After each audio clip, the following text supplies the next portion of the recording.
पत्नी गई मायके, पति हुआ पुरानी प्रेमिका के साथ फरार। पत्नी का रो रो कर हुआ बुरा हाल, दोनों ने मंदिर में रचाई शादी और पत्नी की हो गई बर्बादी। बर्बादी का जरवा हो गया।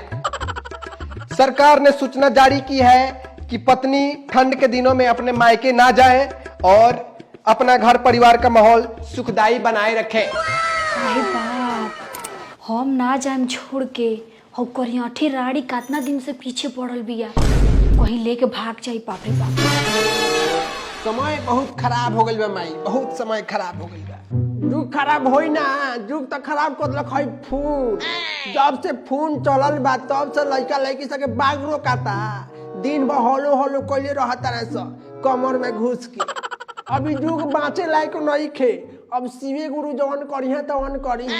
मोदी जी का बस के कुछ नहीं खे रह गई। कोई के कुछ कहे